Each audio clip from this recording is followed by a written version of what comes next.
Bien, pues mi nombre es Juan Carlos Jiménez, soy especialista en urgencias médicas, actualmente laboro en el Hospital 45 en la ciudad de Guadalajara.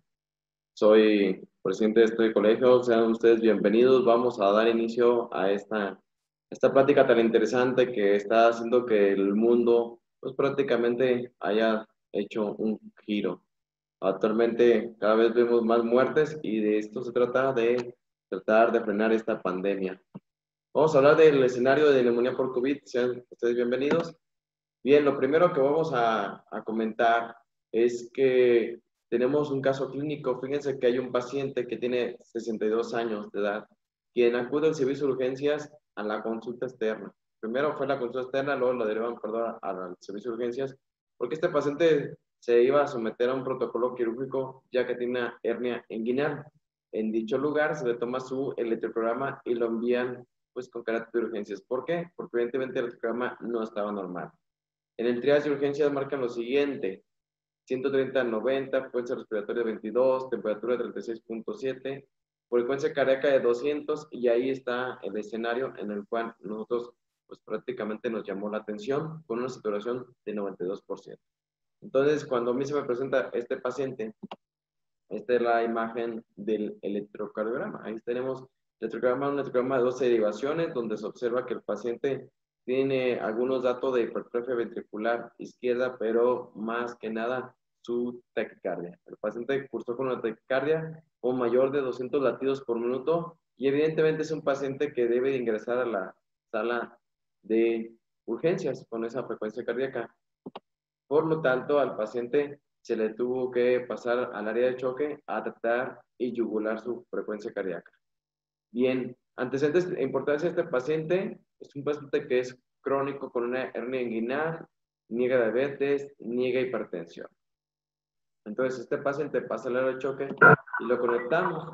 Y esto es lo que estamos observando ahí en su monitor. El paciente tiene una frecuencia cardíaca de 199, 200, 210, está oscilando, sube, baja. Y bueno, esto que estamos viendo, pues prácticamente es un escenario que en este momento usted dirá, bueno, ¿y qué tiene que ver aquí, no? Porque estamos viendo COVID y aquí está un escenario de una taquicardia supraventricular. Pues efectivamente, el paciente tiene una taquicardia supraventricular, la cual no tiene datos de bajo gasto cardíaco. El paciente niega dolor de pecho, sus signos vitales, pues ya vieron su frecuencia cardíaca de 200, pero la presión arterial se encuentra en parámetros adecuados.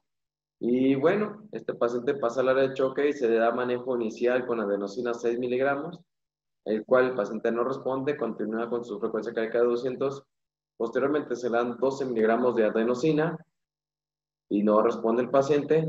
Y bueno, se le da una dosis de 2.5 miligramos de verapamilo inicial, tampoco responde. Pero bueno, ya después de otros 2.5 miligramos de tratamiento con verapamilo, el paciente definitivamente ya responde. Entonces, este paciente es una taquicardia supraventricular con una buena respuesta a tratamiento farmacológico, y el paciente, pues prácticamente su frecuencia cardíaca disminuyó a 130 y tuvimos éxito. Entonces, en este momento se estarán preguntando, ¿y qué tiene que ver con COVID? Porque el escenario al cual estamos hablando ahorita es de COVID y no de taquicardia supraventricular o de tratamiento farmacológico de la taquicardia subventricular o la reversión. Pues precisamente lo que quiero mostrarles es que a día de hoy los pacientes están llegando con situaciones no esperadas en el área de COVID. Quisiéramos que todos los pacientes tuvieran fiebre, que tuvieran rinorrea, que tuvieran tos y que ya con eso hagamos el diagnóstico, pero este tipo de pacientes les está llegando a todos los servicios de urgencias con situaciones ajenas a los síntomas respiratorios. ¿Qué estamos viendo? Pues que llega por otra cosa menos por COVID. Y sin embargo, te encuentras con el paciente y te das cuenta que empiezas a interrogar un poquito más. Este paciente acudió sin fiebre, sin dolor de pecho, sin disnea, pero hay algo que hizo que esta persona presentara una exacerbación de su patología que a lo mejor no la tenía o bien la está presentando. Durante la estancia en el servicio de urgencias, este paciente se le tomó una radiografía de pecho, que es la que ustedes observan en este momento, y bueno, como actualmente su servidor está en el área de COVID y sala general, como este paciente que llega a la sala general, pues nos damos cuenta que vemos cada vez más COVID a través de una radiografía. Y esta radiografía que tiene, pues tiene un infiltrado bilateral en ambas bases. Y de entrada ahorita lo que están observando se darán cuenta que finalmente el infiltrado que se encuentra pues es bilateral, que es una de las cosas que comentaremos más adelante durante nuestra plática. Pero también quiero comentarles que para hacer el diagnóstico rápido en el área de COVID, pues es ver una radiografía. Y si tu radiografía dice, pues parece no ser normal, ya estás empezando a hacer un diagnóstico más certero. Es decir, este paciente de ver la radiografía sabemos que no es una radiografía de características normales. Por lo tanto, entonces, vamos a tener que hacer esta situación. Permítame un segundo.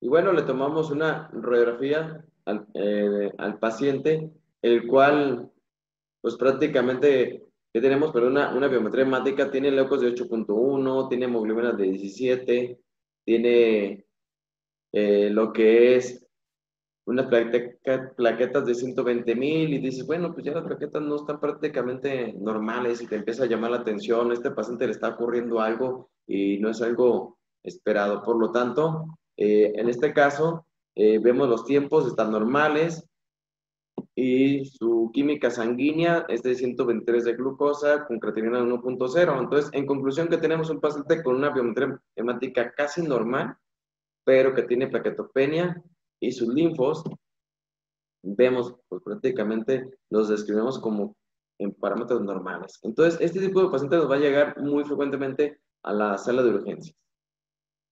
Bueno, ahora les voy a presentar otro escenario de otro paciente que llega en la misma semana, un paciente de 50 años de edad, el cual es guardia de seguridad, es traído a la sala de urgencias por familiares. Este paciente, yo iba pasando en la entrada de urgencias cuando vi que alguien lo estaba bajando porque tenía mucha dificultad para respirar. Y bueno, se comenta que el paciente tenía 6 horas de evolución con falla respiratoria y ya tenía 3 días sintiéndose mal. Tuvo fiebre, dolor muscular, hasta que lo estaba general. Ya había sido visto por médico particular, quien dijo este paciente tiene dengue y por lo tanto eh, se le confirmó su estudio de dengue por laboratorio. Ahorita veremos de qué se trata este estudio. Y bueno, su frecuencia cardíaca era de 110-80, perdón, su presión arterial de 110-80, frecuencia cardíaca de 110, llegó con fiebre casi de 40 grados, saturando 18%. Entonces, como verán, este paciente en su exploración física, pues llegó prácticamente en muy, pero muy malas condiciones. El paciente llegó ondulado, poca respuesta, mucha dificultad para respirar y con bastante fiebre. Bueno, antecedentes importantes del paciente. Eh, a ver, permítame decir que no se escucha. A ver, ¿me escuchan, por favor? ¿Me pueden escribir?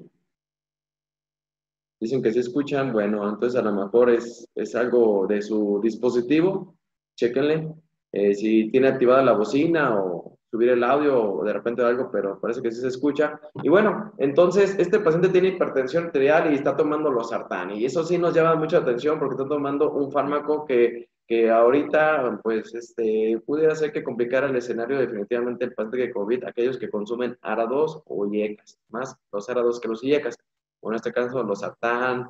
Y bueno, tiene obesidad de índice de masa corporal 35, no dice que sea diabético. Y bueno, el manejo inicial del paciente en lo que se llega a atender en el área de COVID, el paciente se le aplica oxígeno al, a 15 litros por minuto con mascarilla con reservorio y el paciente mejora 50% de saturación. Y al tener 50% de saturación, el paciente empieza a responder, empieza a sentirse mejor, empieza a tener respuesta y ya empiezo a preguntar y cómo se siente y me dice, pues me sentí mal, tuve fiebre, tuve muscular, ya me vieron por lo particular y me dice que tiene dengue.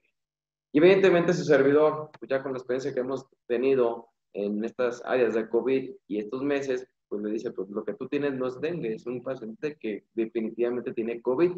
Y lo que le está pasando a ustedes seguro es que se molestan y no te creen porque lo que me dijo, pues es que el COVID no existe, doctor. Bueno, la realidad es que sí existe, pero que tú no lo consideres es diferente. Sin embargo, este paciente, pues le comenté que era un paciente con COVID, pero que habría que hacer algunos estudios adicionales. Y los familiares me muestran estos exámenes diciendo que con esto hicieron el diagnóstico de dengue. Encontré más bien una biometría hemática con leucos de 6.3, procesado por laboratorios particulares. Tiene ustedes prácticamente parámetros casi normales en lo que es los linfos, los monocitos, neutrófilos. Y bueno, quizás el médico que lo atendió también encontró y marcado, incluso marcó aquí con amarillo, que tiene plaquetas de 156,000 y a lo mejor con eso dijo que tenía dengue. Entonces, este es el estudio que para el médico que lo atendió dijo, es que tiene dengue. Y no voy a juzgar al médico porque, sinceramente, también su servidor, cuando estamos en pandemia con dengue, pues dices, vamos a finalmente hacer el diagnóstico nada más con una biometría hemática, pedir estudios específicos para dengue, es complicado y a veces inviable económicamente y tampoco los laboratorios están disponibles en el servicio de urgencias. Por lo tanto, hacemos diagnóstico presuntivo de dengue con una biometría hemática como ocurrió aquí, pero no, ahorita estamos en una situación que estamos viendo COVID y si un paciente hace dolor muscular y fiebre, tiene cefalea y falla respiratoria, pues no puedes pensar en dengue, tienes que pensar en COVID más que en dengue. Aunque en Guadalajara, donde yo me encuentro, en algunos meses el dengue estuvo realmente causando mucha catástrofe. Algunos días amanecimos con más de 100 pacientes con infectos contagiados por dengue, entonces es complicado de repente estar en un escenario. Esperamos que no nos compliquemos, pero ya se empiezan a ver algunos casos de dengue aquí en Guadalajara que muy probablemente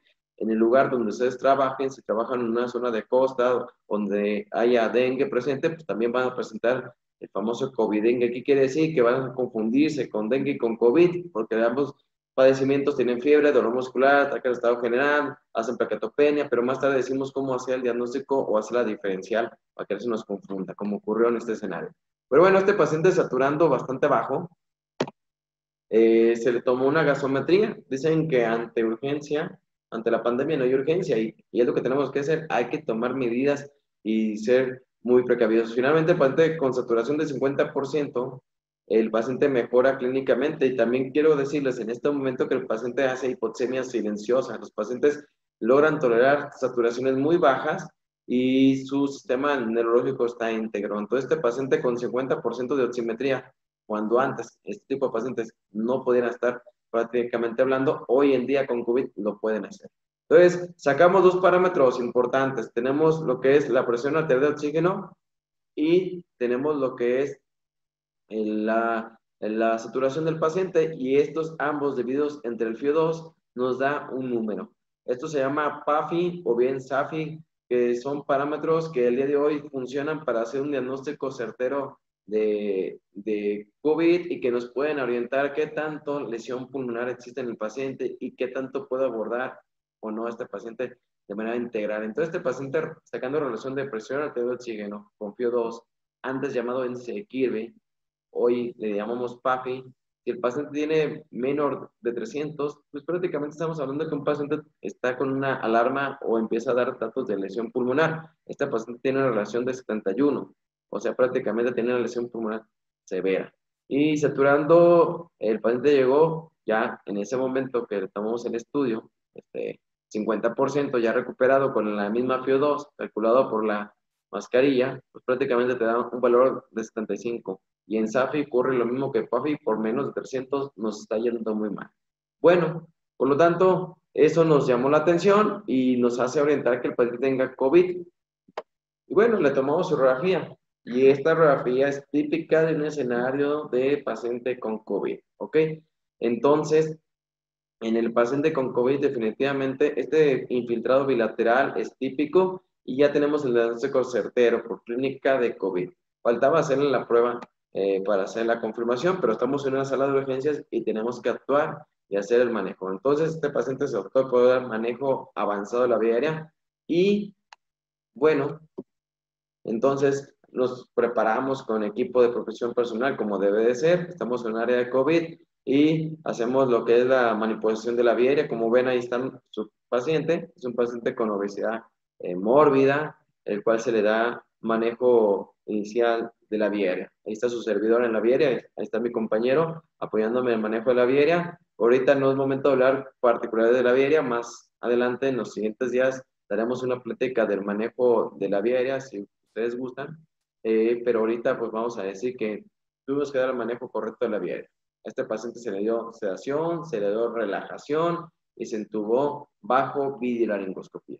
Y aquí les muestro el video donde pues prácticamente hacemos laringoscopía. Ahí está el paciente relajado, sedado, intubación mediada por buggy y bueno, y el primer intento. Entonces es un escenario complicado intubar este tipo de pacientes en estas circunstancias porque estás con un equipo de protección personal muy abundante, tienes que utilizar un buggy, tienes que utilizar un tubo endotraqueal de mayor calibre y bueno, tener prácticamente la práctica previa de cómo intubar a un paciente en este escenario de COVID. Bueno, aquí se conecta el paciente, su tubo endotraqueal, bolsa o alguna mascarilla para más tarde conectarse a lo que es el ventilador. Voy a repetir el video para que vean esta maniobra, donde definitivamente la laringoscopía hecha a través de un videolaringoscopio nos permite garantizar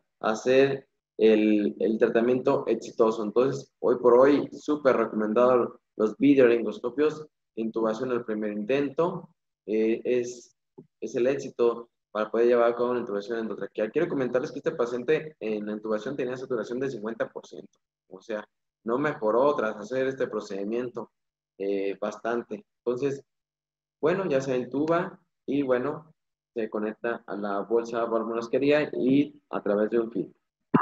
Y bueno, ustedes se preguntarán, tras la intubación esperamos que el paciente mejore y todo está bien y feliz. Pues no, miren, la saturación de este paciente es de prácticamente 70% y no llegó a más. Y este paciente en este momento ya está conectado a un ventilador.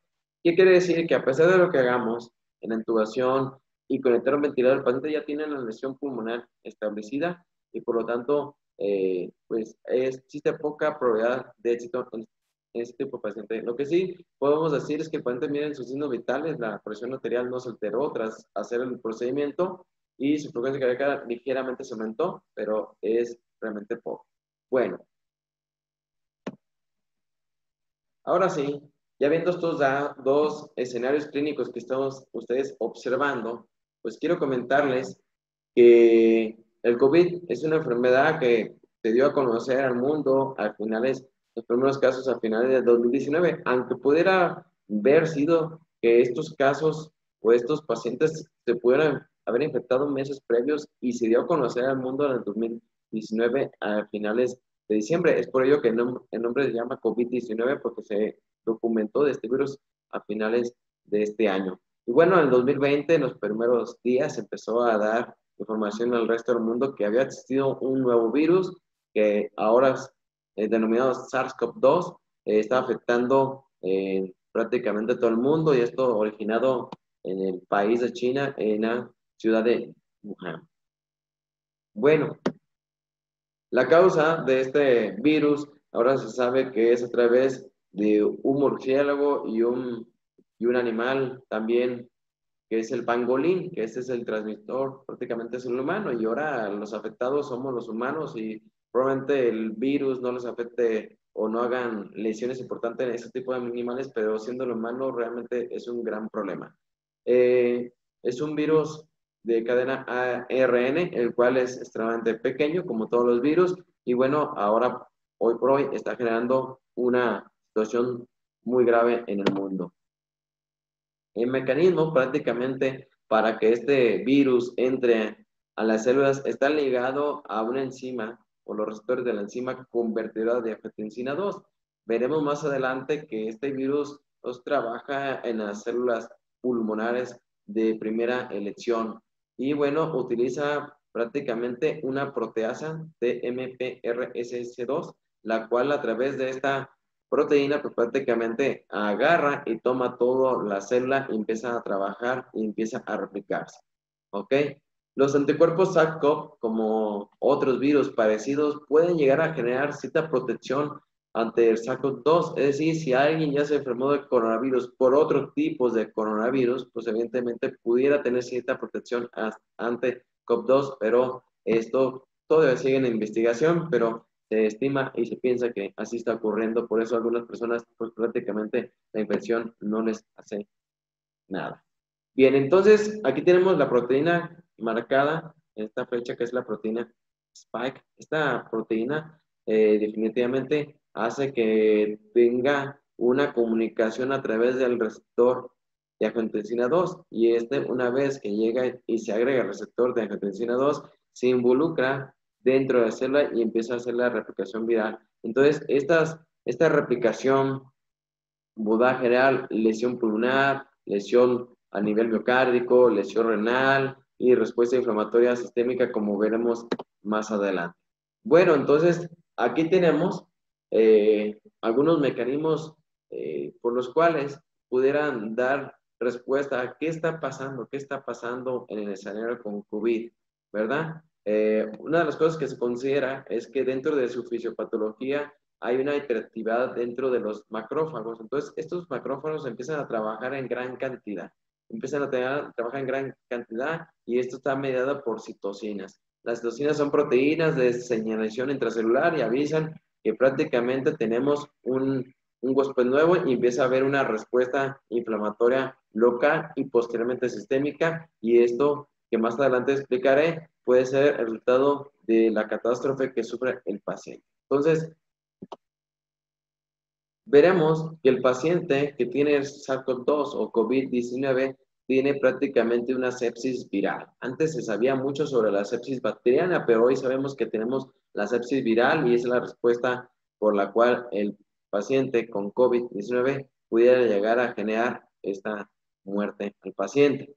Entonces, algo interesante que veremos en una diapositiva más adelante es que el paciente puede cursar con una respuesta inmune desregulada o disregulada, es decir, su respuesta inmunológica no es la adecuada. Otras, que hay una activación de macrófagos exagerada.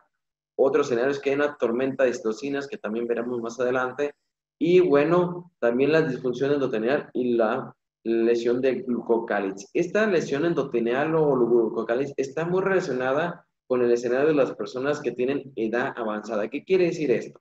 Que entre más edad, más lesión endotelial y más lesión de glucocáliz. Por lo tanto, vemos que el paciente que tiene COVID, pues definitivamente como factor de riesgo es definitivamente la edad. Aunque sabemos que hay pacientes o personas jóvenes que se infectan por COVID, también sabemos que esas personas jóvenes pudieran tener síntomas leves y recuperarse inmediatamente. Pero las personas que tienen edad avanzada definitivamente no juegan en el mismo escenario, porque ya tienen lesión endotelial, ya sea porque tiene comorbilidades, que se verá más adelante, o porque definitivamente la propia edad ha generado la lesión del tejido endotelial y la lesión de glucocáliz. Y bueno, otro escenario que también se conoce hoy y cada vez se sabe sobre lo que es la fisiopatología es que el paciente tiene tendencia a hacer trombosis, es decir, una es la lesión endotelial, pero también otra es la situación de trombosis. Por lo tanto, está ligado a formar trombos o tromboembolismos pulmonares o microtrombos. Y esto genera que el paciente finalmente curse con un estado de trombótico o protrombótico. Y por último, la lesión de varios órganos, pues esto va a generar la difusión orgánica múltiple y puede llevar con facilidad a la muerte del paciente. Bien, entonces aquí esta lámina, ¿qué estamos observando? Estamos observando que tenemos aquí una lesión donde aquí el virus prácticamente está en poca cantidad y genera una respuesta inflamatoria local y quizás no sistémica. Y luego en este lado de la lámina tenemos un paciente que tiene mayor cantidad de virus, tiene mayor respuesta inflamatoria sistémica, y esto es aquí en el pulmón.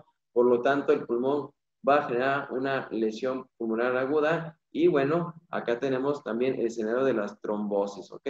Esa trombosis puede ser a nivel del pulmón, a nivel del riñón, a nivel del corazón, a nivel del hígado, y bueno, entre más respuesta inflamatoria tengamos y más lesión pulmonar, pues peor va a ser el escenario. Entonces, por último, ustedes observan a estas tres personas: el paciente que pudiera estar con síntomas menores o bien asintomático, con una respuesta viral mínima, en el cual el paciente vive prácticamente sin problema, El otro escenario donde tenemos un paciente que tiene mayor carga viral, pero tiene síntomas menores que veremos más adelante y mejor se puede recuperar sin tener problema. Y acá está el escenario donde el paciente después hace disfunción orgánica de un órgano, de dos órganos o más órganos y tiene una carga viral elevada o tiene una respuesta inflamatoria sumamente elevada. Bien, entonces tenemos este embudo donde tendremos que sumar, es como decir, las cartas que tienen que jugar cada paciente al enfrentarse al virus. Esas son las cartas por las cuales se tiene que enfrentar el virus, ¿ok? Entonces el paciente se enfrenta primero a la edad. Sabemos que se puede afectar a personas que tengan desde un año hasta, digamos, 90 años, pero sabemos que las personas que tengan mayores de 65 años tendrán peor pronóstico que las personas que tengan menos de 65 años. Ahora sabemos que también el COVID lo vemos en pacientes pediátricos, pero también hablando de números, los más afectados son las personas de mayor edad. ¿Ok? Entonces, la edad, entre más edad, más factor de riesgo. Otra carta que tendrá que jugar el paciente al enfrentarse a este virus es las comorbilidades. ¿De qué estás enfermo? Entonces, si tienes diabetes, si tienes hipertensión, si tienes obesidad, son los tres escenarios que lamentablemente se tendrán que jugar ante el COVID. Si no tienes esas enfermedades, pudiera ser que te vaya mejor, pero tienes algunas otras comorbilidades, por ejemplo, enfermedad renal crónica, insuficiencia hepática, insuficiencia de algún otro órgano, pues definitivamente tendremos ese posible escenario, lamentablemente, donde pudiéramos complicarnos. Pero las tres comorbilidades que definitivamente definen si te va bien o te va mal es diabetes, hipertensión y obesidad. Ahora, ¿cuál es la respuesta? ¿Cuál es la respuesta del huésped? También tendremos que ver. Definitivamente, si la respuesta es una respuesta leve, entonces a lo mejor definitivamente te podrá ir bien, pero si tu respuesta es muy exagerada o es disregulada, pues definitivamente te puede ver un escenario no tan agradable como veremos más adelante. Y bueno, otro de los escenarios que también tenemos que ver es cuál es el tratamiento. Más tarde el doctor Santos nos hará el favor de hablar sobre el tratamiento, pero tiene que ver mucho sobre el tratamiento. ¿En qué día estás de tu enfermedad? No es lo mismo que estés con diagnóstico de COVID, vamos a decirlo, en el día 1 que en el día 10, ¿no?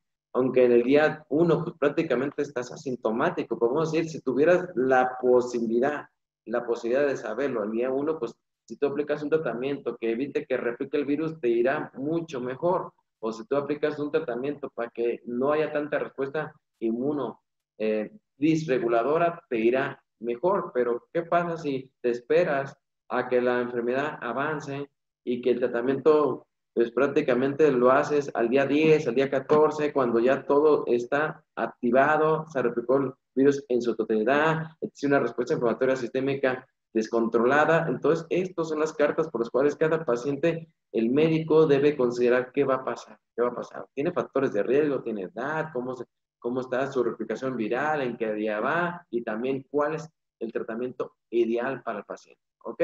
Entonces, esto tenemos que ver las cartas del paciente y por otra parte, pues prácticamente cómo responde el paciente en lo que es en el embuda, la respuesta celular, la replicación del virus, bueno, los biomarcadores que se elevan y bueno, finalmente esto tenemos como tal un resultado de la enfermedad. Bien, entonces a mí me gusta esta lámina me gusta porque aquí ejemplifica cuando alguien se infecta, ¿verdad? Cuando alguien se infecta por COVID, el escenario son dos caminos, un camino positivo y un camino que no te va a ir tan bien. El camino positivo es que, bueno, tú tienes COVID y tienes cierta respuesta inflamatoria. Es el mismo camino que recorre el paciente que tiene gripe.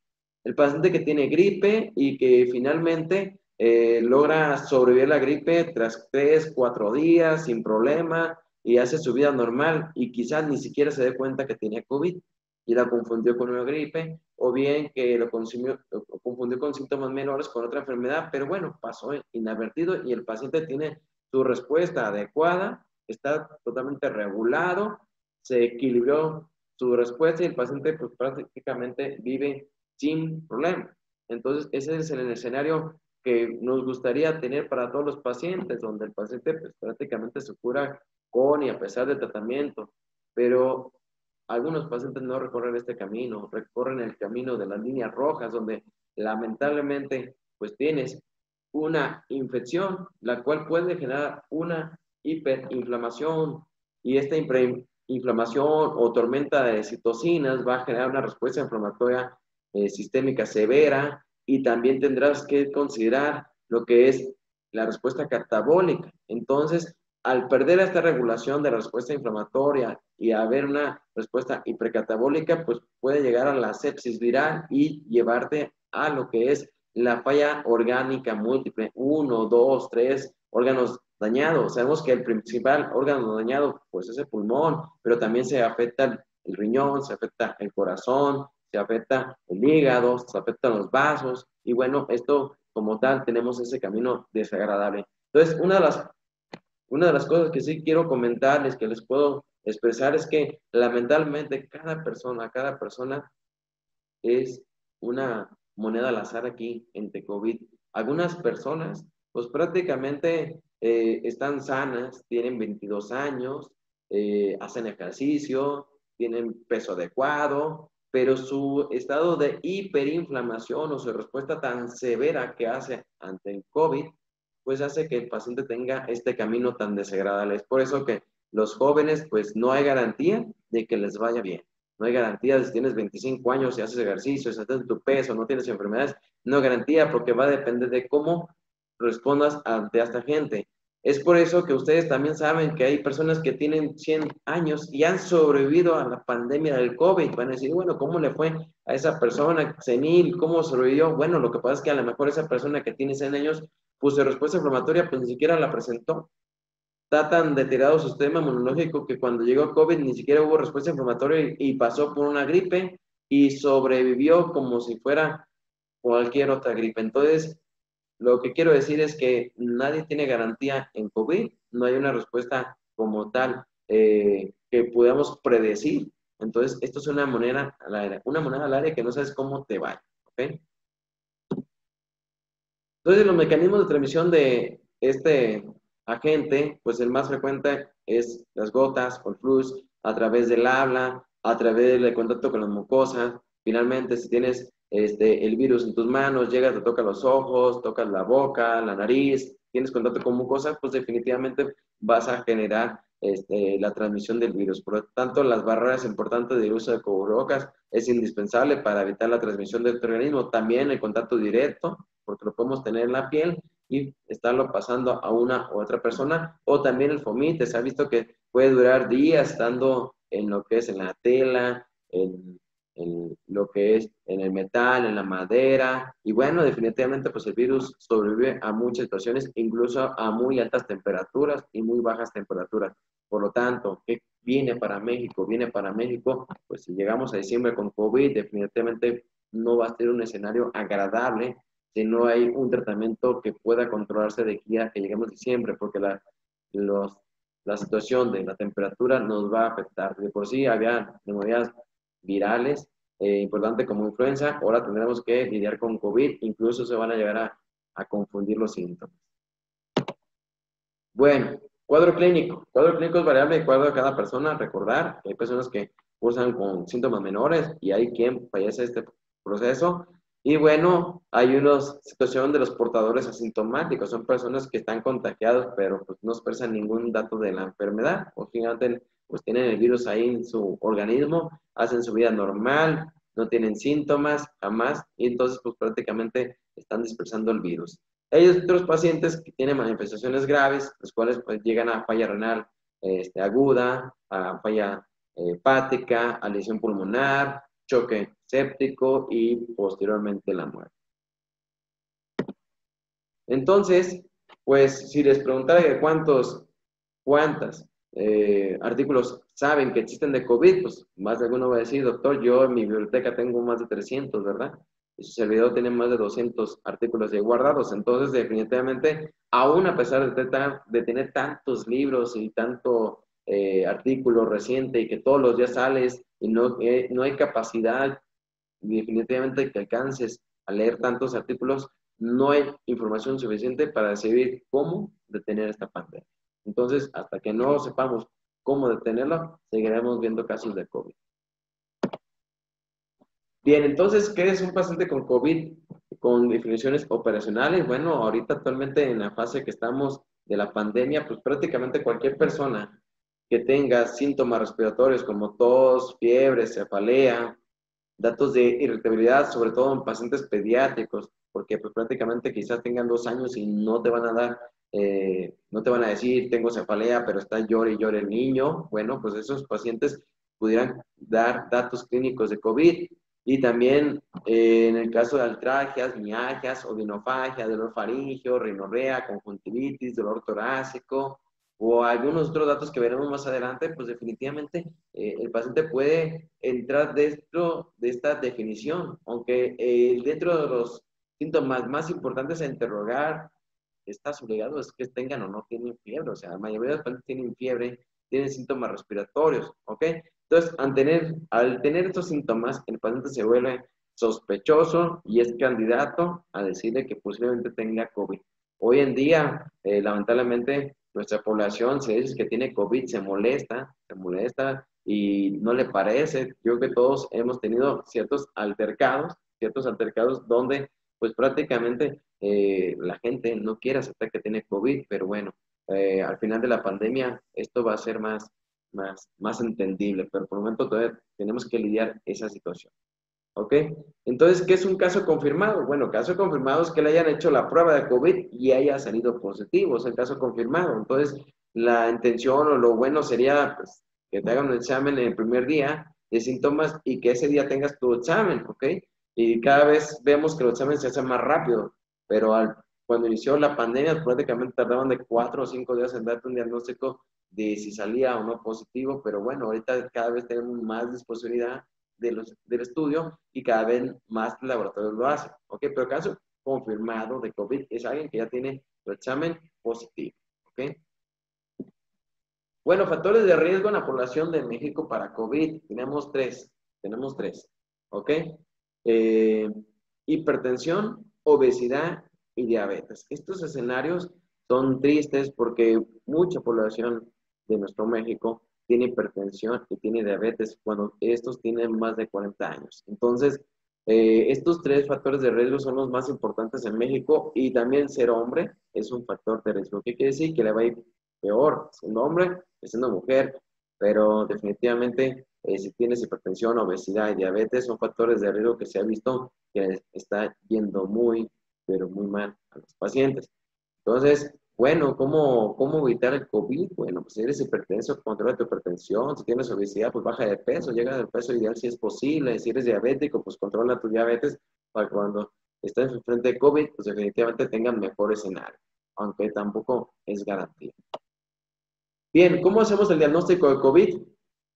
El diagnóstico de COVID, pues, pues es clínico, realmente es clínico. El médico urgenciólogo es clínico. Su servidor siendo urgenciólogo, pues vemos COVID y el diagnóstico luego clínico y después lo confirmamos 2 o 3 días después, cuando tenemos el diagnóstico de la prueba, pero evidentemente es clínico, nosotros actuamos con la clínica. Entonces, tenemos que saber que el periodo de incubación en promedio de este virus es entre 2 y 7 días después del contacto, ¿ok? Y bueno, en promedio 5 días podemos encontrar síntomas en el paciente. Y pues el riesgo de transmisión es sumamente elevado. Tan solo hablar con una persona más que suficiente, es el escenario fácil. Quiero comentarles que igual como su servidor, pues yo veo pacientes que estoy en la sala de urgencias, están en la sala de urgencias, y vemos pacientes que llegan por dolor abdominal, que llegan por pancreatitis, que llega el paciente con trauma craneoencefálico y lo que ustedes quieran, la sala de urgencias general. Pero los pacientes probablemente tengan también COVID. Tengan problemas de COVID, porque en este escenario de la pandemia, pues es difícil saber o cómo no saber que tengan COVID. ¿Ok? Entonces, tomen sus medidas, tomen sus precauciones definitivamente como si fuera un paciente con COVID. No quiero decir que tampoco te coloquen todo el equipo de protección personal completo como si estuvieras en una sala de COVID, pero sí tomen precauciones, lavado frecuente de manos, uso de cubrebocas que pueda tener como el N95 o las mascarillas quirúrgicas que pueden llegar a controlar un poquito la situación del COVID. Bueno, entonces esta lámina es extremadamente importante en la fisiopatología y el entendimiento de los síntomas. Aquí partimos de al día C, donde hubo un contacto con la persona. ¿Sí? Hubo un contacto con la persona que estaba prácticamente enferma y se contagia. Entonces el día 0, ¿sí? El día 0 empieza aquí y entonces en un promedio de incubación o replicación del virus, el día quinto, perdón, el día quinto podemos ya presentar los primeros síntomas. Los primeros síntomas pueden ser fiebre, dolor muscular, ataque de estado general. Algunos de los pacientes, yo casi siempre les pregunto, algunos de los pacientes les digo, oiga, ¿se siente cansado? Me dicen, pues sí, me siento muy cansado, no tengo ganas de hacer nada, no me puedo parar, algo me pasa, porque no todos tienen fiebre, entonces te das cuenta que probablemente tengan ataque al estado general y es uno de los síntomas que he visto más en nuestros pacientes. ¿Ok? Entonces, al día quinto empiezan los síntomas y de ahí en adelante empieza a haber mayor sintomatología. Entonces, aquí el camino que recorre el paciente es hasta del día 5 al día 10. Entonces, prácticamente del día 5 al día 10, esa persona está con su replicación viral, pero en el día 10 prácticamente vemos si ese paciente tuvo mejoría o tiene empeoría. O sea, los caminos aquí del día 10 es decir, bueno, se va a recuperar porque ya tiene síntomas menos o definitivamente empieza con el proceso de la neumonía, ¿ok? Empieza de la neumonía con falla respiratoria, con dificultad, empieza con desaturación y del día 10 al día 14, miren, nada más 4 días después, realmente vemos que son los más importantes. Entonces, del día 10 al día 14 es cuando evidentemente vemos si el paciente le va bien o le va mal ya definitivamente. ¿Por qué? Porque el día 10 al día 14 vemos si el paciente se hospitaliza, si requiere terapia intensiva o finalmente llega a tener la muerte. Entonces, en el estadio 1 es una situación donde nos está yendo prácticamente bien en el paciente. Vemos más adelante las fases o estadios. Pero aquí quiero comentarles que más adelante que hablaremos de las pruebas, vean la importancia de que en el día 0 al día 10, pues tu PCR, que es el estudio mejor para detectar el virus, pues sale positivo, pero vean la carga viral que ocurre del día 5 al día 10, o sea, cuando más posiblemente tengamos el diagnóstico de certero que el paciente tiene COVID, es desde el día 5 al día 10, incluso el día 14, y después de eso se empieza a bajar la cantidad de virus. Aunque se sabe que hoy puede llegar un paciente que casi tenía 45 días y salir positivo en su PCR. ¿Por qué? Porque hay virus muerto ahí en las mucosas y pues se identifica y prácticamente también es posible. Entonces, el tener este tipo de pruebas nos puede orientar que el paciente sea positivo. Otra de las cosas es que vean, por ejemplo, la inmunoglobulina, aquí en el día 10, el paciente puede salir finalmente positivo, pero en los días previos, pues si le toman una inmunoglobulina, porque ahorita son muy disponibles, que son muy fáciles, tomas una gota al paciente, la pones en la prueba y te das cuenta en minutos, pues prácticamente puede ser negativa y el paciente estar positivo. Es decir, más adelante explicar estas pruebas, pero aquí nada es absoluto en COVID. Quiero decirles, nada es absoluto. Hay pacientes que están muriendo en la terapia intensiva y que tienen COVID negativo, ¿sí? Pero todo el cuadro clínico lo tienen cambios radiográficos, tomográficos, gasométricos, y que tristemente, solamente porque hicieron una prueba, solamente una prueba de PCR, y salió negativa, pues lo siguen considerando como no COVID, pero a veces hay que tomar 2 o 3 pruebas a los pacientes para confirmar el diagnóstico. Más de algunos de ustedes seguro han tenido la experiencia de que algunos de sus compañeros tardó 2 o 3 pruebas y hasta la tercera salió positivo. Entonces, hay muchos factores por los cuales puede ocurrir estas pruebas negativas o positivas salgan pues, falsos. Entonces, más adelante hablaré sobre las pruebas.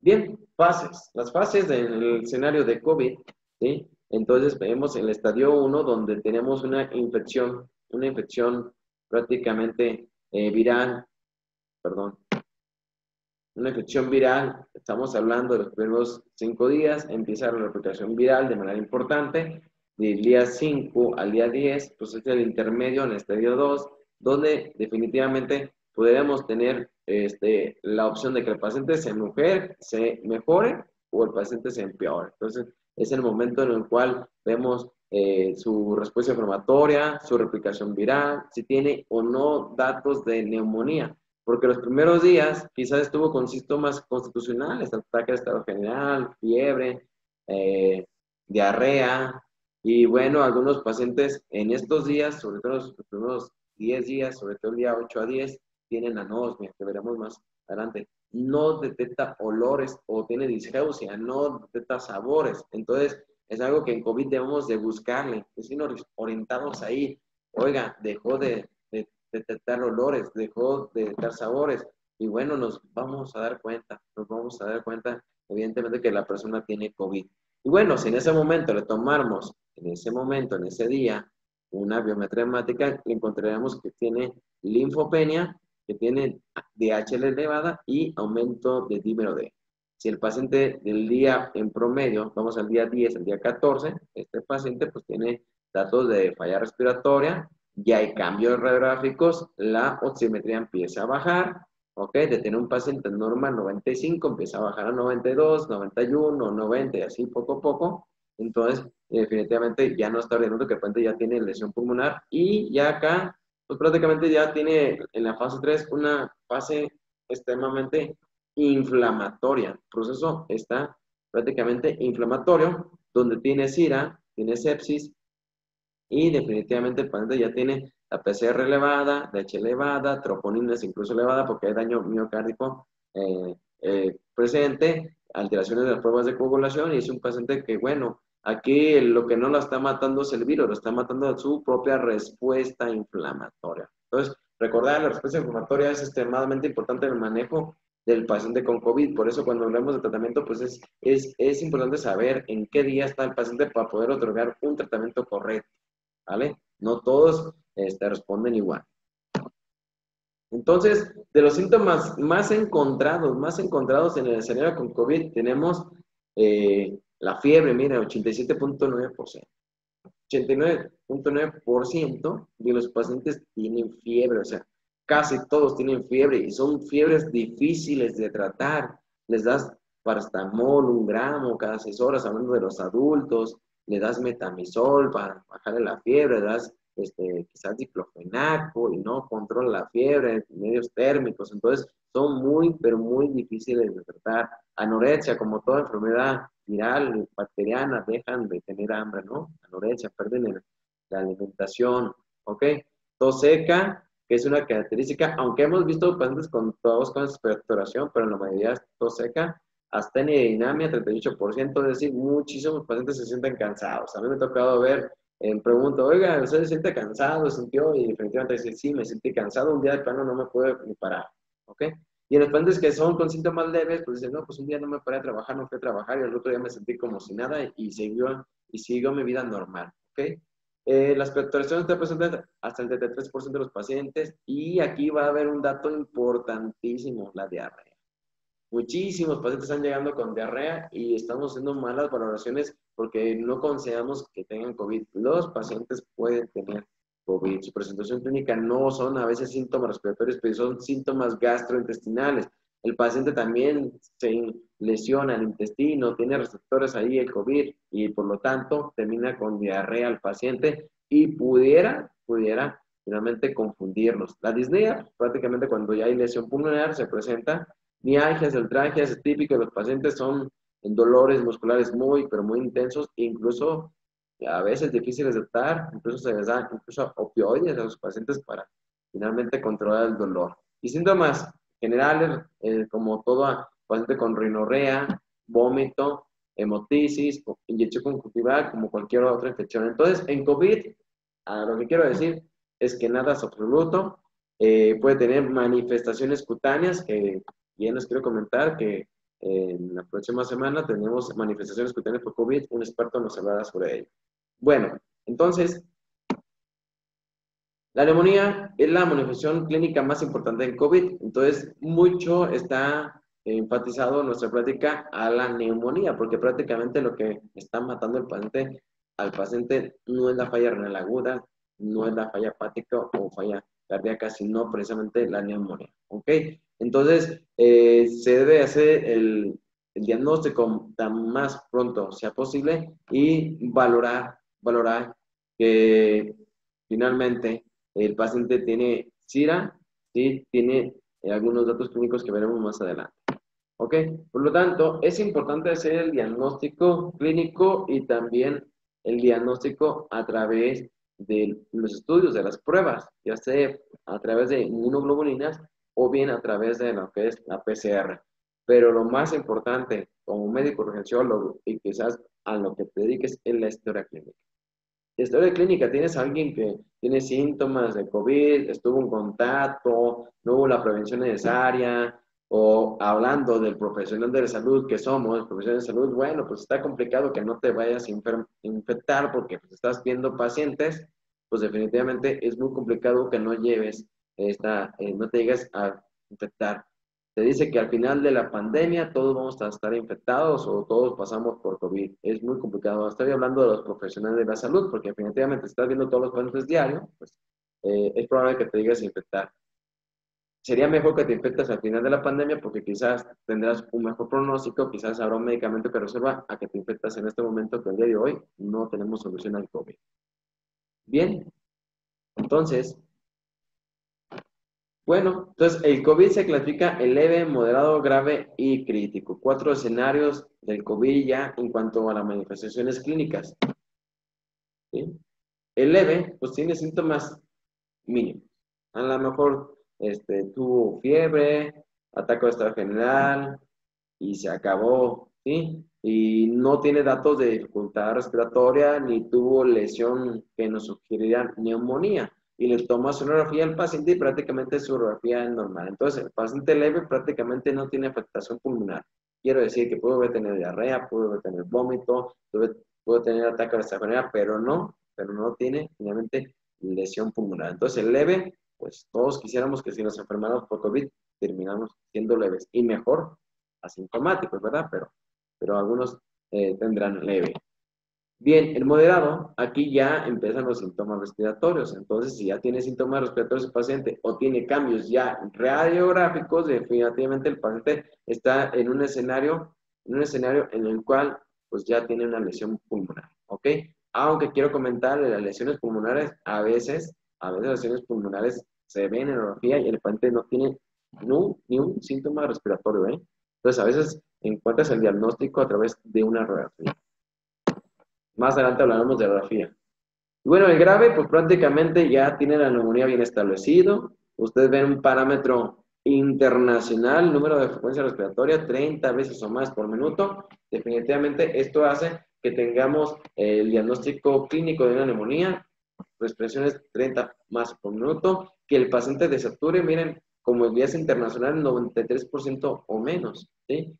Yo que me dedico a la capacitación, yo veo a los alumnos y les pregunto, oye, ¿cuántas saturas? Por ejemplo, pregunté este fin de semana, ¿no? ¿Cuántas saturas? 98% en la ciudad de Colima, ¿no? En Guadalajara, 95, 97. O sea, están bastante bien las oximetrías, pero si un paciente está sano y tiene oximetría menos del 93%, ya es un paciente que tiene lesión pulmonar ya demostrada, ¿ok?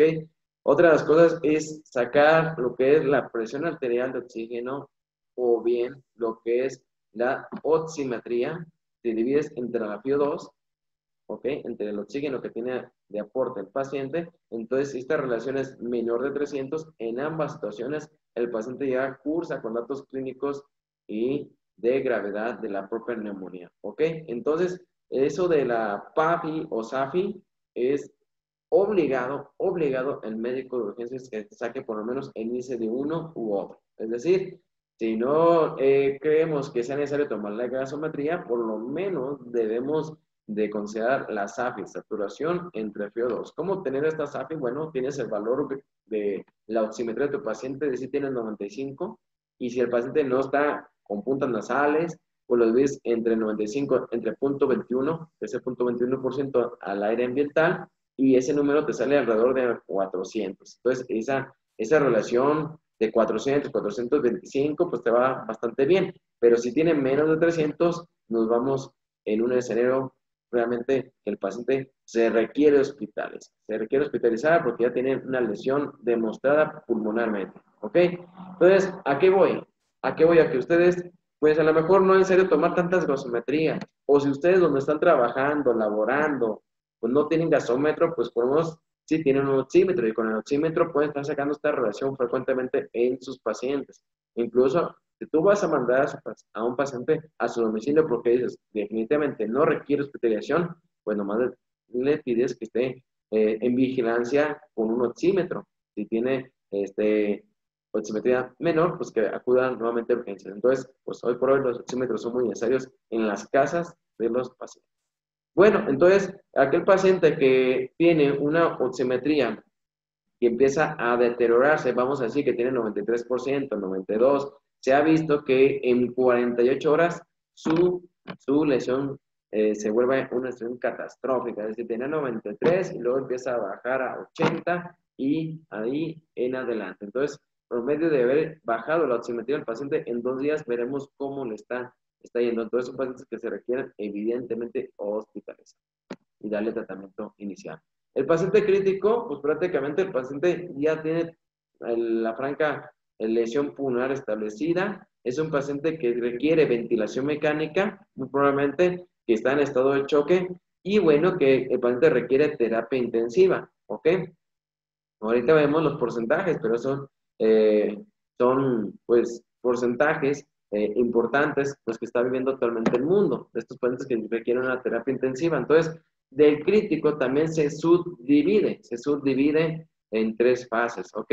De acuerdo a lo que es el índice de oxigenación, si es menos de 100 mililitros, el paciente pues prácticamente podemos decir que tiene una fase temprana y bueno, el paciente tiene únicamente una lesión pulmonar.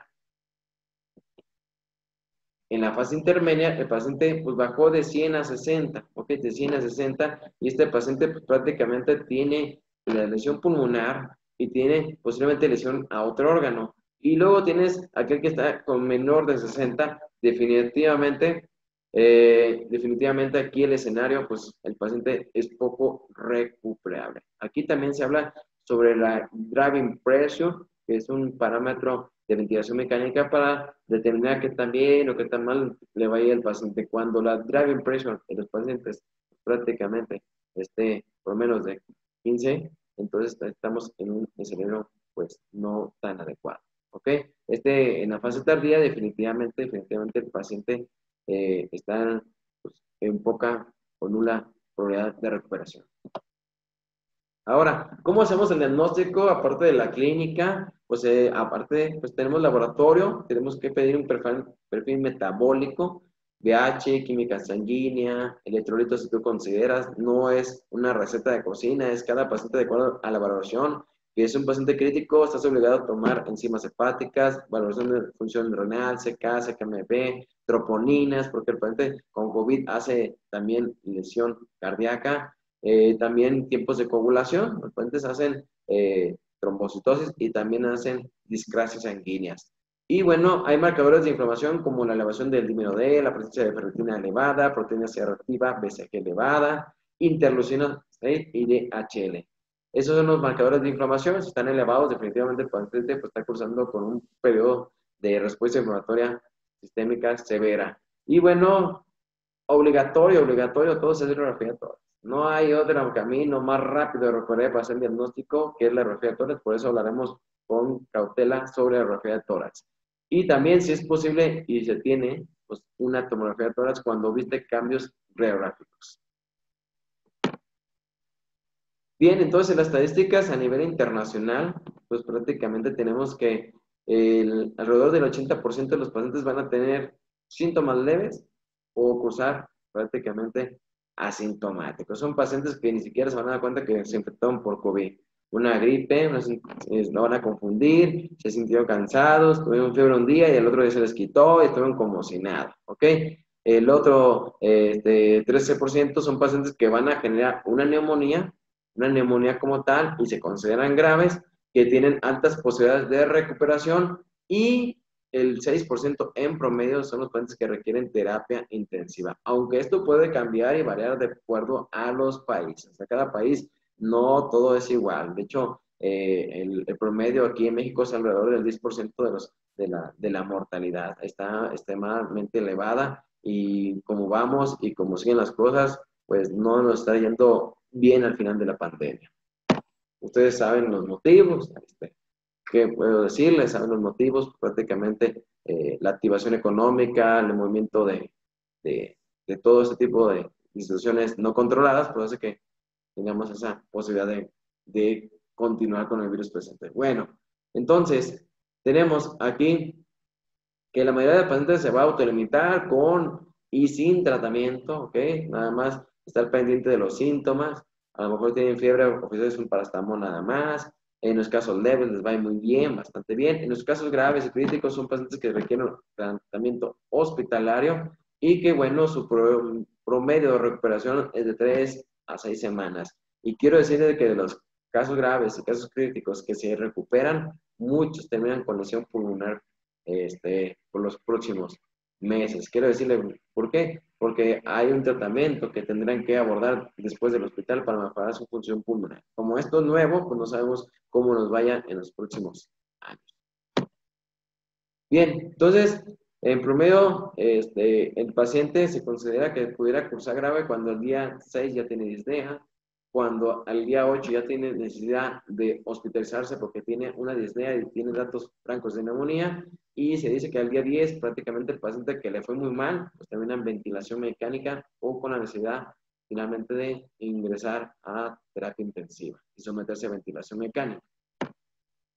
Bueno, entonces en la insuficiencia respiratoria aguda y SIRA puede llegar a afectar no nomás el pulmón, sino también otros órganos. Y esto está mediado por la situación de las citocinas, la tormenta de citocinas, las posibles complicaciones que se agreguen cardiovasculares y enfermos trombóticos durante el evento, la lesión renal y también la lesión hepática, y al haber una falla cardiovascular, el escenario de choque séptico. Entonces, pues esto se va sumando para que finalmente el paciente tenga un desenlace no tan bueno.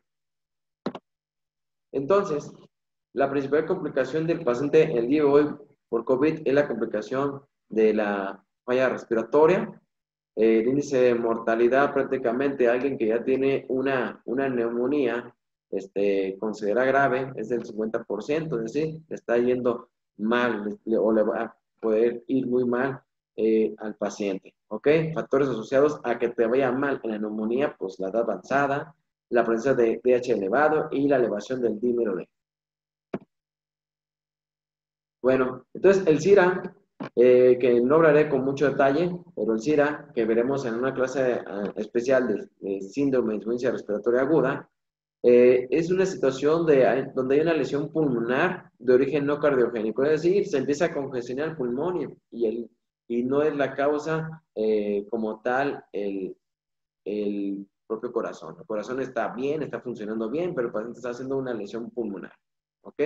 Entonces, estos criterios de Berlín ya son de muchísimos años, ya tienen muchísimos años y al día de hoy en esta pandemia se siguen utilizando para considerar que ese paciente tiene síndrome de distrés respiratorio agudo. Entonces, ¿qué tenemos en cuenta? Prácticamente lo que es la relación de PAFI, presión arterial de oxígeno entre FIO2 cuando es de 300 o menos. Por ejemplo, decimos que de 300 a 200 es leve, moderado de 200 a 100 y prácticamente grave cuando es menor de 100, ¿ok? Estos pacientes tienen que tener, como todo, un PIT que tiende a ser fisiológico, presión positiva al final de respiración, de 5 o más. O sea, un PIT que tenga un parámetro prácticamente normal.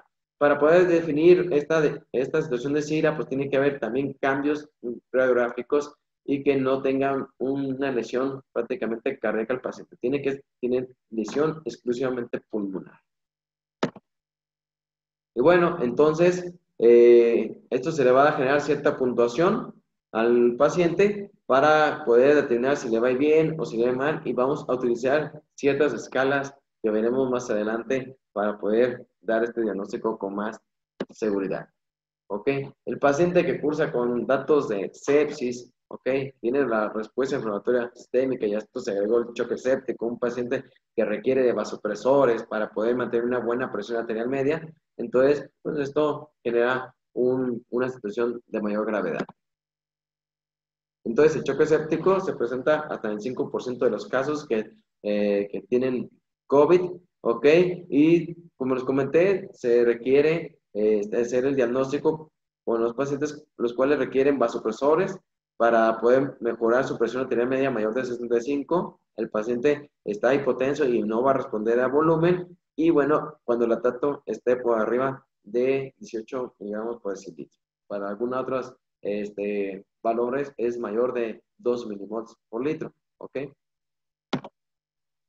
Ahora también quiero comentarles que lo que es la tormenta tiroidea, la elevación de citocinas, pues tenemos interleucinas 2, 6, 8 y 10 que se van a elevar. También cómo podemos hacer el diagnóstico. Bueno, si tuviéramos las interleucinas medibles en todos lugares, pues nos haríamos el diagnóstico de esta situación de tormenta tiroidea, pero pues a veces no se tiene estos parámetros, pero bueno, te vas ahí con la clínica. Si tienes PCR, como medición de la PCR, pues también PCR reactiva, pues medirla y si está elevada, pues nos va a orientar o la elevación de ferritina sérica.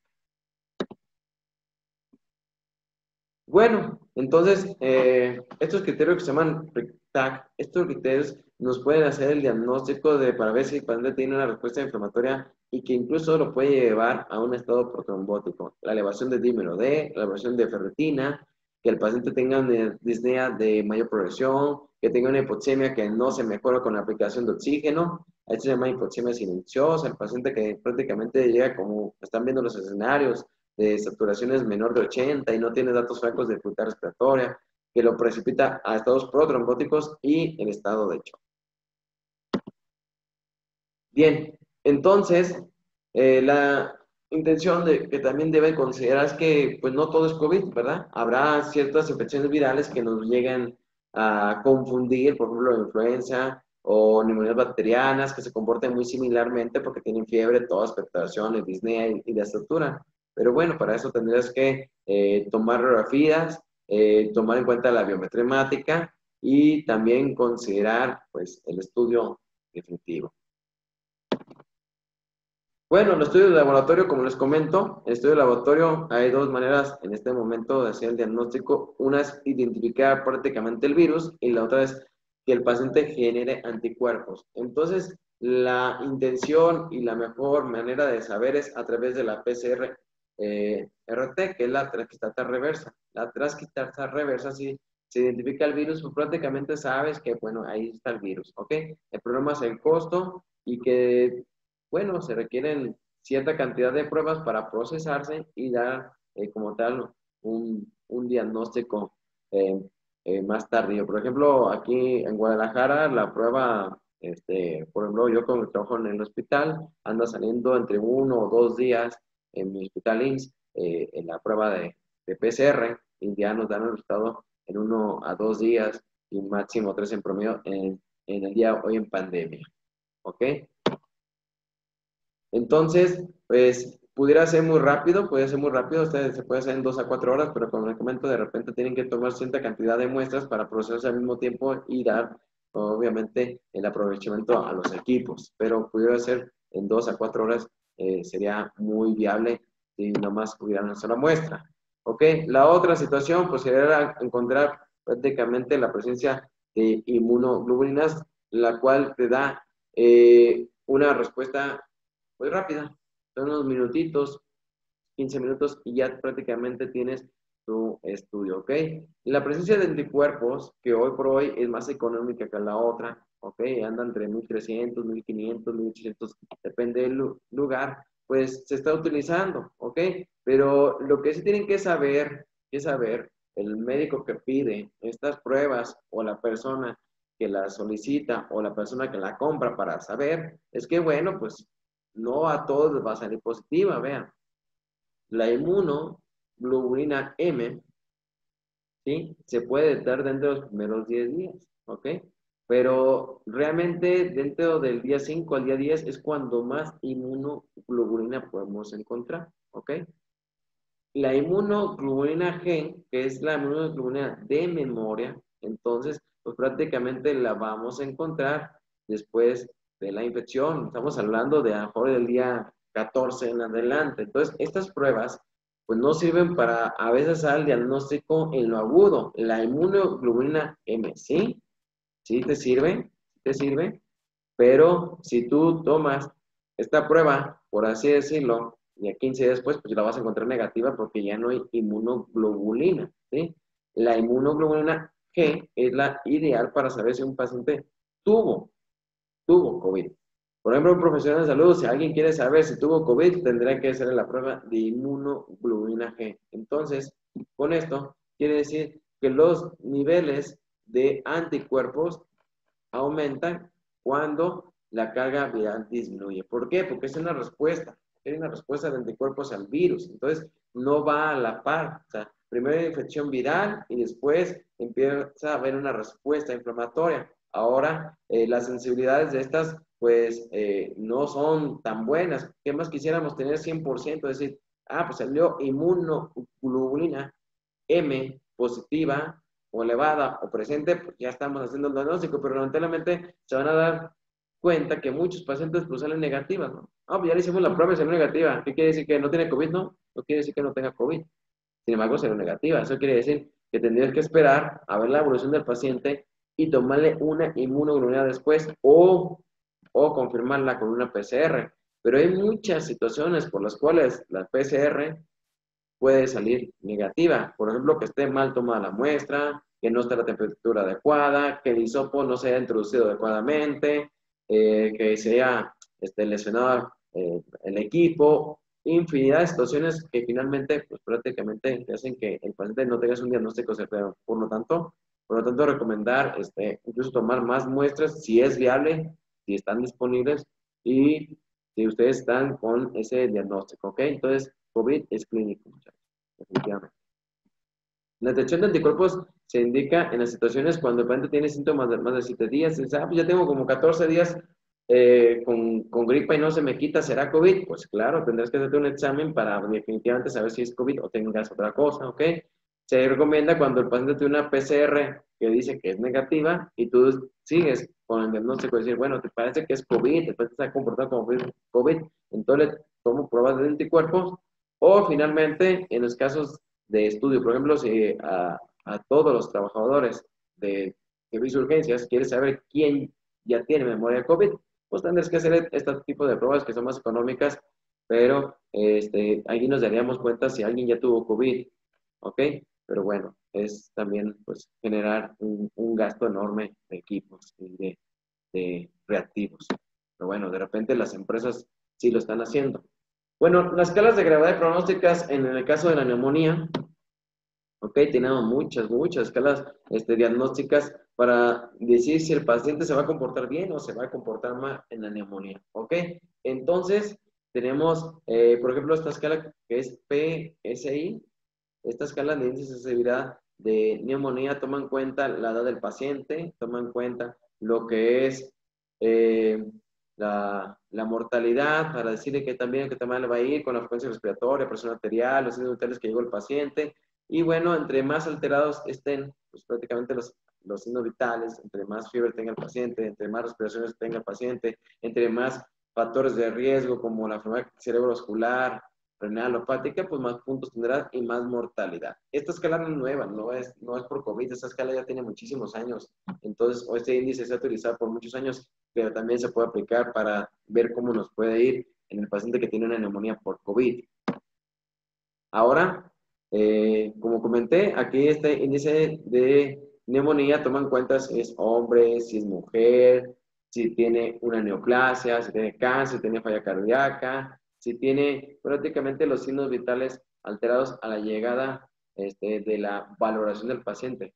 Entonces, pues adelante, está fácil sacarla porque ocupa los datos clínicos del paciente, ocupa saber los comórbidos y con ello te puedes ayudar. Pero sin embargo, también tienes que tener parámetros bioquímicos como la gasometría, como el nivel de urea, de sodio, de glucosa, el valor de gasometría y una radiografía que te identifique o no la presencia de derrame pleural. Por lo tanto, como ves, pues este índice de neumonía, pues sí podemos hacerlo. Tu servidor lo puede hacer en el servicio de urgencia, sí, pero cuando ya haya tenido prácticamente algunas horas de estancia el paciente para poder hacer un diagnóstico más correcto y sacarle su índice. ¿Por qué? Porque requiere parámetros de laboratorio, o sea, requiere varias horas de estancia hospitalaria. Pero de que se puede, se puede.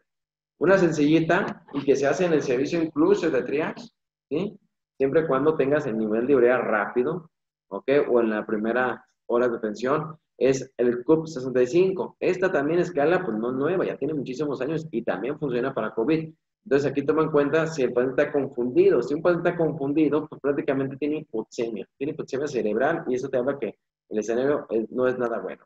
Tiene elevación de la urea mayor de 7 milimols, si tiene más de 30 de respiraciones por minuto, es como les comento, casi todo el mundo o todas las guías dicen 30 o más, no está bien. La frecuencia respiratoria, la tensión arterial sistólica tiene menos de 90, o sea, si el paciente está hipotenso o la diastólica menor de 60 es un punto, y si tiene la edad mayor de 65 años es un punto. Entonces, aquí valora 5 puntos, y entre más puntos, pues más grave está el paciente. Se dice que con un punto pudiera mandar al paciente a su casa, siempre y cuando pues, no sea el de la confusión, porque ese paciente quizás tenga a la mejor una hipoxemia cerebral. La realidad es que aquí vas a valorar todo en el contexto del paciente, ¿ok? Esta escala es de prácticamente neumonía en general, bacteriana, viral, parasitaria o cualquier tipo de neumonía micótica que tengas ahí, puedes utilizar, ¿ok? Y bueno, entonces, hablando de las neumonías, ¿sí? De las neumonías leves, que la mayoría de las neumonías, el 80% se presentan, pues les va a ir bien y tienen prácticamente 0 o un punto a nivel de CURP. Por ejemplo, el CURP 65, pues el único punto que tuvo mejor el paciente es la edad, ¿no? Ah, bueno, pues si nomás fue la edad y no tiene ningún otro, se puede ir a su casa sin problema. En los pacientes que tienen el otro 15%, son neumonías graves que se requieren hospitalizar y prácticamente el otro 5% son pacientes que van a fallecer por la neumonía. Estos son aspectos generales en el escenario también con COVID, ¿ok? Neumonía grave se refiere al paciente que requiere ventilación mecánica o que está con estado franco de choque séptico. Bien, entonces las escalas nos van a ayudar, hay muchas como la NEWS, donde toma en cuenta el valor de lo que es la oximetría del paciente, el uso o no de necesidad de oxígeno, el estado de conciencia, si tiene fiebre o no, la frecuencia respiratoria. Entonces aquí lo que haces es sumar los puntos y con los puntos te das cuenta el pronóstico de tu paciente. Otra escala es la Kutzova, que aquí nomás se toma en cuenta la frecuencia respiratoria mayor de 22 por minuto, si tiene estado aumentado, alterado o no, la presión arterial, si está hipotenso o no, hablando de la sistólica, y si el paciente tiene más de 2 puntos, un paciente de alto riesgo que requiere hospitalización, si tiene menos de 2 puntos, quizás se pueda manejar las primeras horas en urgencias o incluso ir a su casa con manejo médico. Esa es la Kutzova o la escala SOFA rápida, ¿no? Y tenemos la SOFA, que es la escala también, donde aparte de tomar en cuenta eso, toma en cuenta el valor de plaquetas para ver si tiene datos de falla hepática o disfunción hepática, la versión de bilirrubinas, ¿sí? Si tiene afectación cardiovascular el paciente, si tiene alteración del sistema nervioso central tomando escala de Glasgow, ¿sí? Y también si tiene lesión renal o no, ¿sí? Comentario, las plaquetas son para ver disfunción hemática. Corrijo eso. Entonces, bueno, tomas en cuenta varios órganos y entre más puntaje tenga el paciente, pues más definitivamente más peor será el escenario. Predictores de mal pronóstico. Los predictores de mal pronóstico para COVID es tener mayor de 65 años, que tenga comorbilidades, ya comenté 3 comorbilidades. ¿Cuáles son las 3 comorbilidades? Hipertensión, diabetes y obesidad. Que tengas un Kutzova de más de un punto, que tengas un CURP mayor de un punto, que tengas SIRA, síndrome de insuficiencia respiratoria aguda, que tengas una frecuencia respiratoria mayor de 24, que satures menor del 90%, que esté el paciente hipotenso, que tenga oliguria, que tenga falla renal aguda, hipoxemia refractaria a lo que es aplicación de oxígeno. Entonces, todos esos factores de mal, pero mal pronóstico. ¿Ok? Pero también tenemos los de laboratorio. ¿Ok? Ellos son los clínicos y los de las escalas. También tenemos laboratorios que tienen linfos menores a 800 en cantidad, trombocitopenia, el paciente, habitualmente vamos hablando de un parámetro menor de 100,000 plaquetas, DHL mayor de 1000, leucocitosis también pudiera ser, aunque habitualmente los pacientes no hacen leucocitosis, el aumento de perocalcitonina, el límero de aumentado, que tenga cambios radiológicos en más del 50% de afectación del pulmón, que ahorita veremos radiografías, aumento de enzimas hepáticas y algún aumento de fase aguda, como hablamos de lo que es la PCR elevada o las interleucinas que sean medibles y estén prácticamente orientándonos a que tenga la elevación de estos para dar un mal pronóstico. Ok, esta es una nueva escala CEL, la cual nos puede también orientar. Es muy nueva esta escala, tomando en cuenta lo que es la frecuencia respiratoria, la presión arterial de oxígeno del paciente, la reacción de PAFI, los comórbidos del paciente, la edad del paciente, la cantidad de DHL y linfos. ¿Qué quiere decir? Que entre más puntos tengas, pues más problema vas a tener. Entonces, esta escala, cuando tienen más de 6 puntos, prácticamente el paciente está predestinado a tener un COVID con características de ser severo. ¿Ok? Bueno, vamos a hablar de la radiografía. La radiografía, ¿yo por qué hablo de la radiografía? Porque definitivamente, para mí, el día de hoy, es mi prueba más, pero más rápida de saber si el paciente tiene o no COVID. ¿Por qué? Porque si yo pido una PCR, pues me van a decir que mañana o pasado me la tienen o quizás no me la tengan, ¿verdad? Porque se atraviesa el fin de semana. ¿Ok? Entonces, la manera más rápida que en mi propio turno puede hacer el diagnóstico de COVID es a través de una radiografía. ¿Ok? Entonces, yo les invito a que todos sus pacientes que sospechen que tengan COVID o que a lo mejor no es tan claro el cuadro clínico, tomen una radiografía para que ustedes hagan el diagnóstico radiográfico de COVID. ¿Ok? Incluso veremos más adelante, si tu paciente hoy tiene una radiografía de tórax normal, tómale otra en 3 días, a ver cómo evolucionó. Eso es extremadamente importante porque esto está evolucionando, está evolucionando. Entonces, puedes tener una radiografía inicial donde no aprecias nada y en 3 días prácticamente tengas una lesión bien establecida. ¿Ok? Entonces, las radiografías se deben de tomar a todo paciente hospitalizado por COVID, es obligatorio, ¿sí? Deberían de ser portátiles, sería mejor. Algunos lugares ya prácticamente la radiografía está en el área o sala de COVID, entonces ahí la tenemos y definitivamente pues está bastante bien tenerlo ahí para evitar el movimiento del paciente y no esté paseando por los pasillos del hospital, ahí dispersando el virus, ¿ok? Si un paciente tiene deterioro respiratorio, estaba bien y empieza a deteriorarse respiratorio, es obligatorio su radiografía, ¿ok? ¿Y cuáles son los signos radiográficos? Los signos radiográficos para poder considerar que el paciente tiene lesión pulmonar por COVID, pues aquí están los 5 que se han documentado, ¿ok? Tenemos como el número 1 que van ustedes a observar aquí, el número 1 es opacidad focal. ¿Ven? Es prácticamente, vamos a decir, que es una acumulación de moco, de edema, de líquido aquí, muy, pero muy focalizado, como dice, es un área bien delimitada, ¿no? Entonces, opacidad focal, este es el de los datos que nos pudiera ayudar a hacer el diagnóstico con mayor facilidad. Tenemos la opacidad focal la misma, pero se ve en menor cantidad. Aquí en la parte de abajo tenemos pues, prácticamente lo mismo, pero se ve más tenue y esos son más difíciles de identificar. ¿Okay? La 3, ¿ok? El 3 tenemos una mancha ahí. Tenemos una mancha en el pulmón, ¿verdad? Que es un aumento de la densidad de manera difusa y nos genera mucho conflicto a veces encontrar esta mancha. Se les va a muchos el diagnóstico radiográfico porque prácticamente casi no se ve mucha alteración, ¿ok?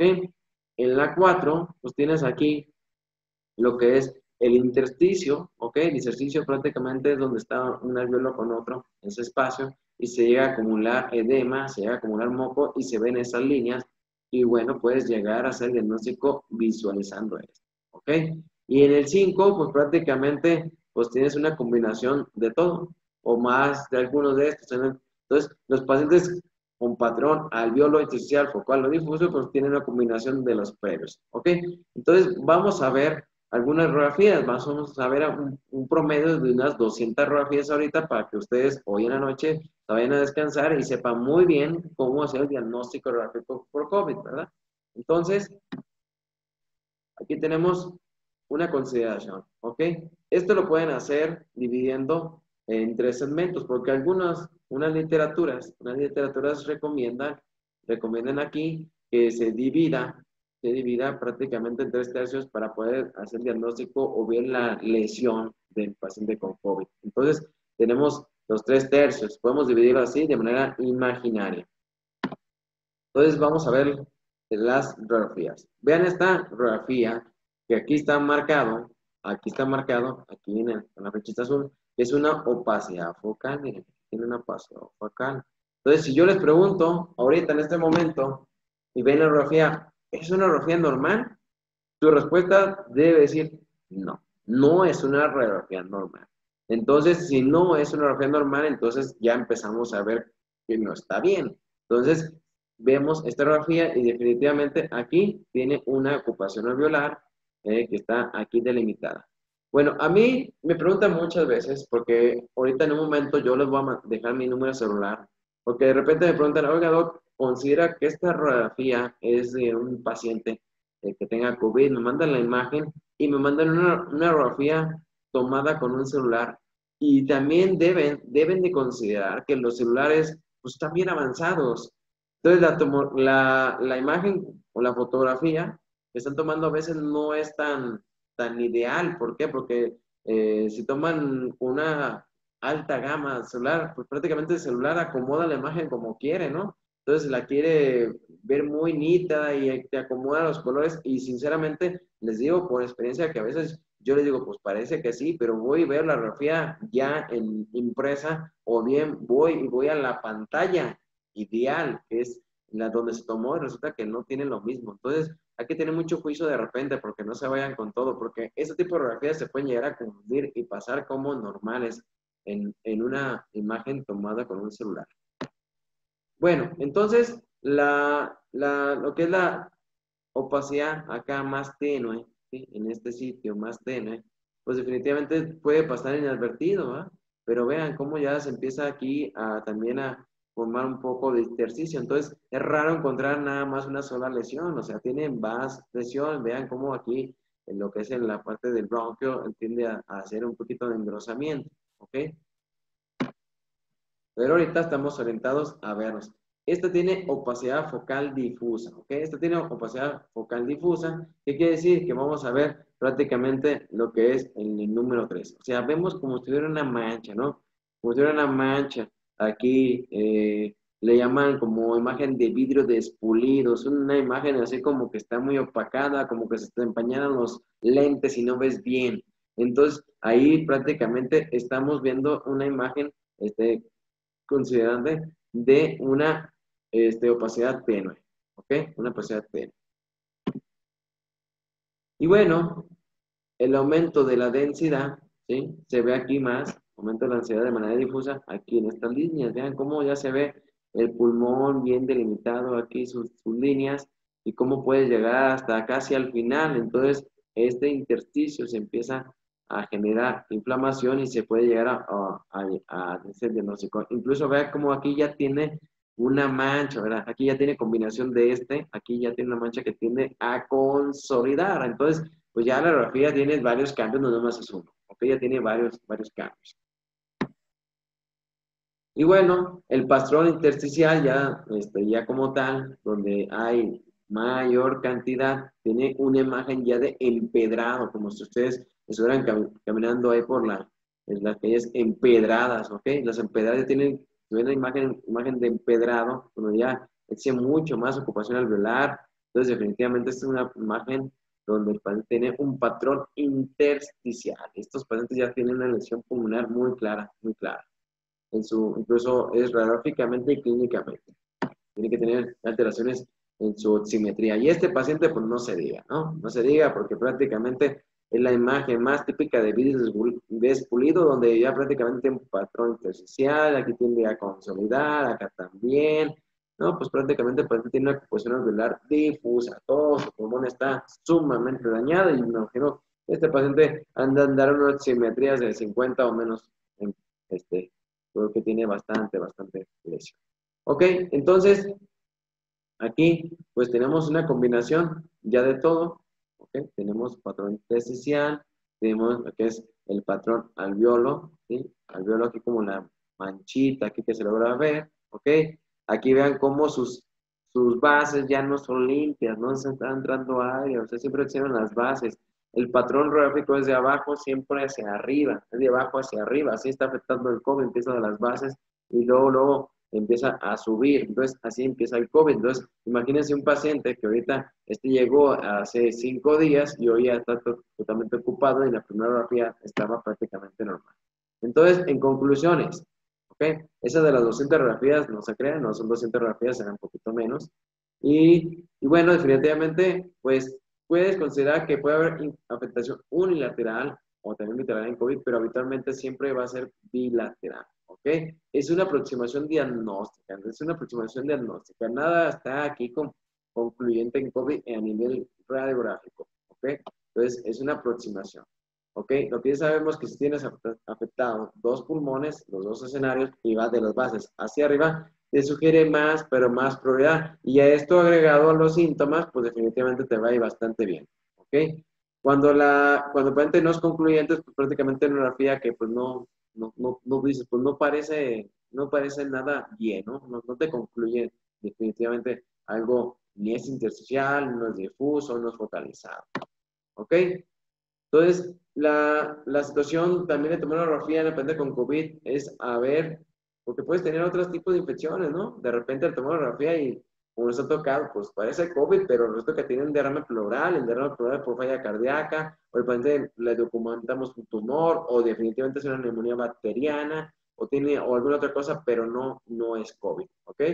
Y bueno, quiero decirles que si tiene una radiografía normal en un paciente con COVID, pues puede ser esperado tener una radiografía normal si el paciente no manifestó en ningún momento lesión pulmonar.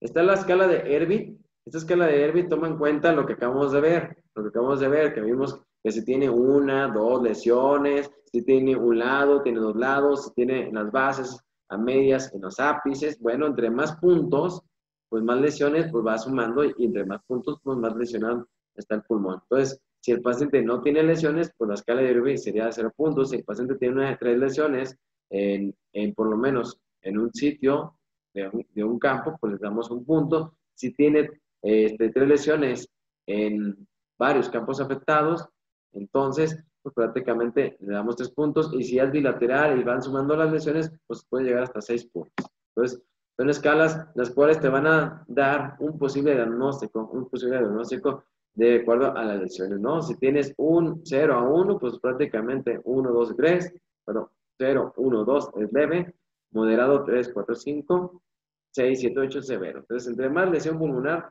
peor es el pronóstico del paciente. Ok, ejemplos como esto, pues aquí tenemos un paciente que tiene afectación de varios sitios. ¿Ya? Si dividíamos el pulmón, ¿sí? En 6 partes, aquí y acá, ¿sí? Entonces veríamos que tiene pues, afectación de aquí, tiene afectación acá, aquí se observa, ¿ok? Y luego se observa aquí en las bases, tanto que tiene más de 3 sitios, aquí en promedio son 5 puntos, ¿ok? Este paciente prácticamente tiene lesión pulmonar aquí, ¿sí? Acá se observa una lesión, ¿verdad? Como aquí el final no entra ARE, ya tiene ocupación alveolar, ¿verdad? Acá se ve más concluyente, ¿ok? Aquí en estos escenarios, definitivamente, pues el paciente tiene, en este caso se le otorgó un RBD5. Entonces, pues es un paciente que tiene una lesión pulmonar, definitivamente. Bien, entonces, el patrón alveolo intersticial, definitivamente, es una situación en la cual nos puede llegar a hacer el diagnóstico. Entre más lesión, pues más pulmón lesionado. Y bueno, hoy por hoy la tomografía es definitivamente una herramienta más. Hay pacientes que tienen radiografías normales, y encontramos las lesiones en el pulmón, ¿ok? Es el escenario de un paciente que no tiene lesión pulmonar, ¿sí? No tiene lesión pulmonar en la radiografía, y en la tomografía se encontró esta imagen, ¿ok? Entonces, vean la evolución radiográfica de un paciente, donde definitivamente está avanzando conforme va pasando los días, ¿ok? Entonces, entre más lesión, entre más pasan los días, más mala evolución. Está la escala de RAL. Esta escala, rápidamente, en una diapositiva, se divide el pulmón en 8 partes, y si ves que la afectación va de abajo hacia arriba, entre más afecte, pues le das el puntaje, ¿ok? Entonces, si tiene afectado lo que es el 75% de la afectación pulmonar, pues prácticamente tiene una escala de Rayleigh de 4 puntos y te puede orientar a que tenga COVID. Bien, entonces aquí estamos viendo, miren, cómo se afecta aquí en este sitio, cómo se afecta en este sitio, aquí en este sitio, pero acá también no está bien, o sea, también ya tiene su patrón de filtrado bilateral, y en este escenario donde vemos la D, pues prácticamente todo el pulmón está afectado. Bueno, a nivel de tomografía de tórax, pues prácticamente es más fácil de hacer diagnóstico, sobre todo si tiene contraste, pero una tomografía simple de tórax nos puede ayudar rápidamente a hacer el diagnóstico, ¿ok? Bien, entonces, vemos esta tomografía. Vean la tomografía de un paciente de Chiapas en el cual pues prácticamente tiene lesión pulmonar bilateral. Entonces tiene ocupación bilateral, por lo tanto se sugiere pues, siempre tomar la tomografía siempre que sea disponible. Bien, pues ahora sí llegó el momento del tratamiento. No, que permítame un momento. Si tienen alguna duda o pregunta, por favor, me pueden escribir, por favor, para darle